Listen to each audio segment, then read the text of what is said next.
अस्सलामु अलैकुम वरहमतुल्लाहि वबरकातुहू। उम्मीद करता हूँ तमाम हजरात खैर आफियत से होंगे। आज मैं आप हजरात के सामने एक नई कहानी पेश करने के लिए हाजिर हुआ हूँ। सोचा कि एक इमाम साहब की कहानी आप हजरात के सामने पेश करूँ। मैंने जो चीज़ देखी और जो चीज़ सुनी वो मैंने सोचा कि आप हजरात के सामने भी रखी जाए। सिर्फ एक दाहिने पैर के अंगूठे ने कम से कम 300 से 350 बच्चों की जिंदगी खराब कर दी। वही चीज मैं आपके सामने लेकर के आया हूं। अब आप ये सोच रहे होंगे कि एक दाहिने पैर के अंगूठे ने कैसे 300 बच्चों की जिंदगी खराब कर दी। इसके लिए आपको पूरा वीडियो देखना और सुनना पड़ेगा, जिससे आपको समझ में आएगा कि कैसे एक पांव के अंगूठे ने पूरी जिंदगी खराब कर दी 300 बच्चों की। अब मैं आप हजरात को एक इमाम साहब की कहानी सुनाता हूं, जो वाकई उस कहानी से सबक लिया जा सकता है। जिस तरीके से मैंने देखा कि जब इमाम साहब मस्जिद में रहे, जब इमाम साहब ने मस्जिद में नमाज पढ़ाना शुरू किया, उस वक्त देखा गया कि उस वक्त मस्जिद में सिर्फ इमाम साहब की जिम्मेदारी 5 वक्त की नमाज पढ़ाने की थी। फिर धीरे धीरे जिम्मेदारी बढ़ती गई और इमाम साहब की जिम्मेदारियों में इजाफा हुआ कि जमात के साथ 5 वक्ता नमाज के साथ साथ इमाम साहब पानी का भी ख्याल रखे, इमाम साहब वजू खाने की सफाई का भी ख्याल रखे। इस तरीके से इमाम साहब मटकियों में और फ्रिज में पानी का भी ख्याल रखे। सारी चीजें जिम्मेदारी इमाम साहब के हवाले कर दी गई और मुतवल्ली और ट्रस्टी यहां तक के तमाम सदर लोग इस चीज से फारिग हो गए कि अब इमाम साहब मस्जिद में हैं और मस्जिद सब इमाम साहब के हवाले कर दी गई। जब जिम्मेदारियां बढ़ने लगी तो इमाम साहब ने एक मदरसा चालू किया, जिसमें थोड़े थोड़े बच्चे आने लगे।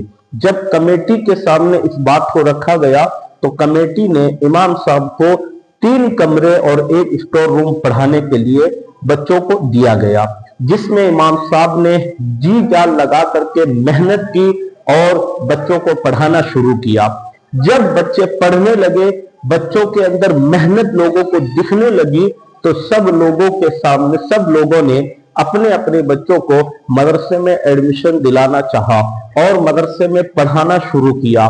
जब मदरसे में बच्चों की भीड़ लगने लगी तो फिर वो बच्चों का सिलसिला 30 बच्चों का सिलसिला 300 बच्चों पर जाकर के रुका। एक वक्त आया कि धीरे धीरे बच्चों की तादाद 300 बच्चों पर पहुंच गई। अब इमाम साहब ने देखा कि बच्चों के बैठने के लिए जगह कम पड़ रही है, तो इस तरीके से मदरसे का कंस्ट्रक्शन का भी काम शुरू किया जाए। अब ये जिम्मेदारी जो मस्जिद की तमाम जिम्मेदारियां संभालते हुए कंस्ट्रक्शन का काम शुरू किया गया। इस तरीके से एक इमाम ने पूरी मस्जिद की जिम्मेदारियां संभालते हुए मदरसे के अंदर 3 रूम से 9 रूम की एक बहुत बड़ी बिल्डिंग खड़ी कर दी, जिसमें बच्चे आराम से तालीम याफ्ता हो सके। इसी तरीके से 200 बच्चे मदरसे में दीनी तालीम हासिल कर रहे थे, उसी जगह 100 बच्चे दुनियावी तालीम हासिल कर रहे थे। इसी तरीके से इमाम साहब वहां पर कंप्यूटर क्लास और दीगर बड़ी क्लासों की यानी 10वीं और 12वीं की कोचिंग भी चलाया करते थे, जिसमें तकरीबन 20 से 30 बच्चे रोजाना पढ़ने आया करते थे। इसी तरीके से पढ़ाई का सिलसिला जारी रहा और बच्चे मेहनत और लगन के साथ पढ़ने लगे। जब अब आप ये सोच रहे हो कि यहाँ अंगूठे का और दाहिने पैर का तो कोई लेना देना नहीं है, फिर किस तरह 300 बच्चों की जिंदगी एक पांव के अंगूठे ने खराब कर दी। अब मैं आपको बताना चाहूंगा कि उन तमाम मुतवल्लियों और ट्रस्ट के बीच में एक बंदा पहुंचा कि जब इमाम साहब के साथ तमाम जिम्मेदारियां इमाम साहब के सर रख दी गई, तो इमाम साहब ने अपने एक तालिब इल्म को तकरीबन 7 या 8 साल मेहनत करके पढ़ा लिखा करके और उसको इमामत के लायक बनाया और उसको मुसल्ले पर खड़ा कर दिया। जब वो इमामत करवाने लगा, इमाम साहब तकरीबन 1 साल के अरसे तक उसके पीछे खड़े रह करके और उसको इमामत पे एकदम अच्छी तरीके से तैयार कर दिया। अब इमाम साहब ने इमामत की जिम्मेदारी उस तालिब इल्म को सौंपी कि जब मैं न रहूं उस वक्त आप इमामत का यानी जमात के वक्त का पूरा ख्याल रखें और वक्त पे जमात खड़ी कर दिया करें, क्योंकि आवाम से ज्यादा ये आलिम दीन को पता होता है कि जमात का वक्त और वक्त पे जमात होना कितना जरूरी होता है। इसलिए उन इमाम साहब ने अपने एक तालिब इल्म को जमात कराने के लायक बनाया और जमात कराने की जिम्मेदारी उस तालिब इल्म को दे दी। इसी तरह सिलसिला चलता गया और इमाम साहब ने वहां स्कूल की एक मान्यता का सिलसिला शुरू किया, कमेटी का एक रजिस्ट्रेशन का सिलसिला शुरू किया और इमाम साहब ने उसको भी मंजिल मकसूद तक पहुंचाया।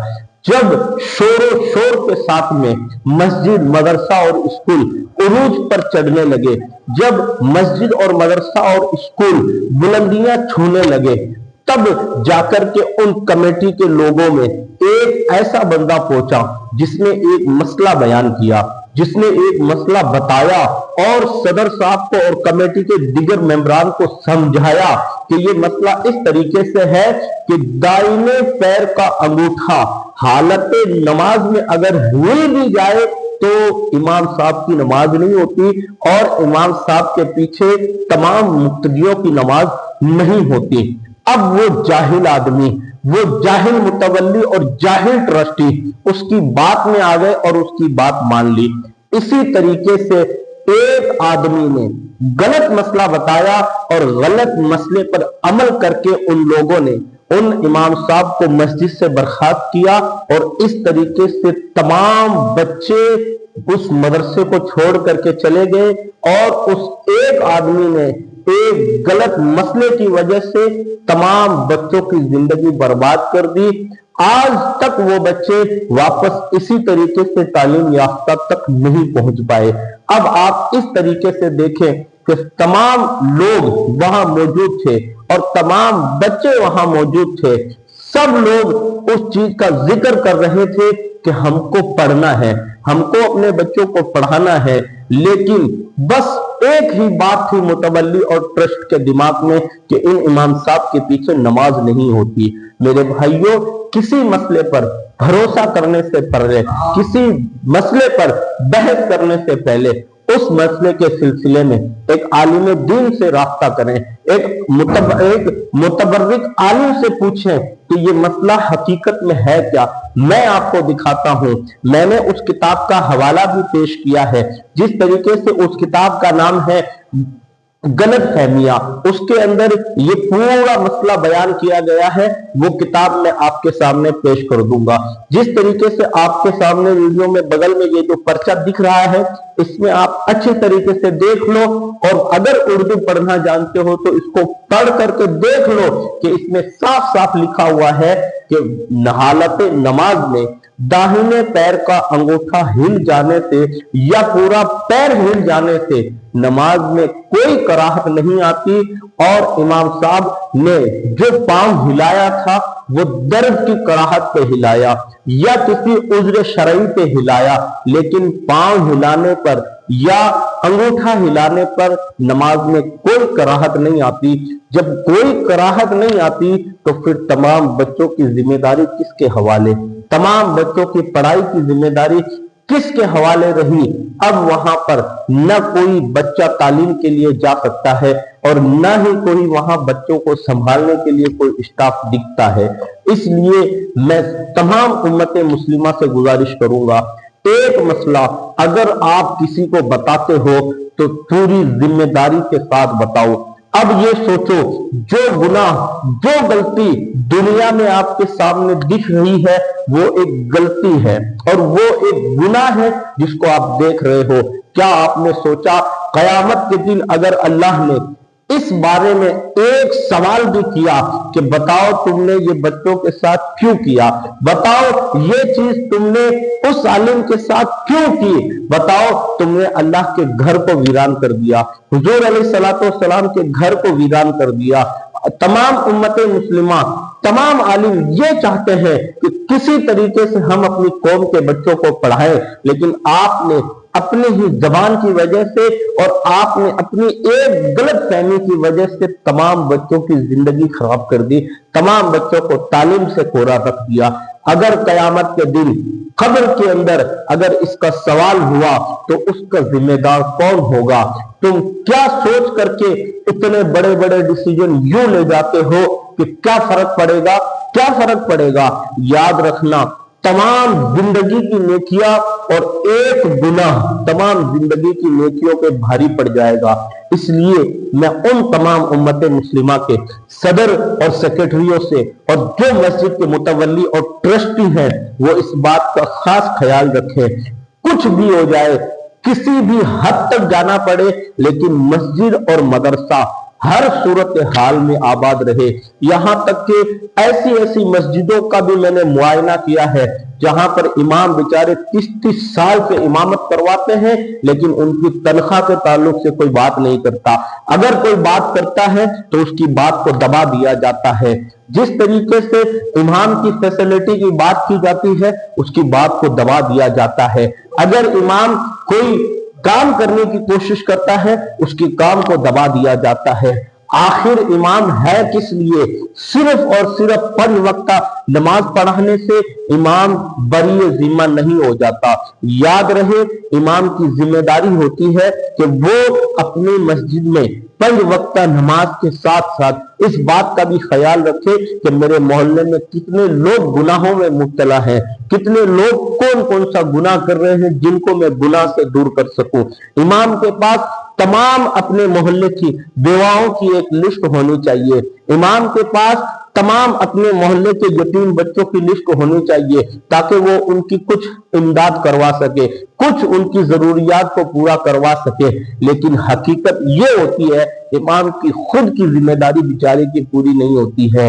حالات اس حد تک پہنچ جاتے ہیں کہ امام ایک مسجد میں امامت کروانے کے بعد میں دوسرے مدرسے میں کوشش کرتا ہے کہ میری پڑھانے کی جگہ لگ جائے تو میرے اخراجات پورے ہو جائے۔ بلکہ حضرت عمر بن خطاب کے زمانے میں آپ دیکھیں کہ تمام مالک اور تمام مال کی ذمہ داری امام کے حوالے کی جاتی تھی کہ یہ مسجد کے اندر اکٹھا کیا جائے اور یہ اس کے نگہبان امام صاحب کو بنایا جائے۔ تو اس طریقے سے آپ نے دیکھا کہ اماموں کا اتنا بڑا رتبہ ہوا کرتا تھا، جہاں امام کو ہم نے اس حد پر لا کر کھڑا کر دیا کہ صرف 5 وقت کی نماز پڑھائے اور چپ چاپ اپنے حجرے میں جا کر کے بیٹھ جائے۔ میں تمام امت مسلمہ سے گزارش کرنا چاہوں گا، اپنے اماموں کا خیال رکھیں، اپنے اماموں کی تنخواہ کے بارے میں بات کریں، اپنے اماموں کے اہل و عیال رشتہ داروں سے ان سے اچھے طریقے سے صحبت کرنے کی کوشش کریں۔ اپنے اماموں کے بارے میں اس طریقے سے خیال رکھا جائے، ان کے تمام اخراجات پورے کرنے میں کوشش کرنی چاہیے، اور جو امام جس طریقے سے بات کہتا ہے اس کو سمجھنے کی پوری کوشش کریں۔ یا امام اپنے مدرسے کو آگے بڑھانے کی کوشش کرتا ہے، آپ بڑھ چڑھ کر کے اس میں حصہ لیں اور امام کا ساتھ دیں، اور اسی طریقے سے دین کے خادم بن کر کے اور دین کو عروج تک لے کر کے جائیں۔ اللہ رب العزت ہم سب کو کامیابیاں عطا کرے اور ہمارے دینی کامات کو اللہ رب العزت اپنی بارگاہ میں قبول اور مقبول فرمائے۔ السلام علیکم ورحمۃ اللہ وبرکاتہ۔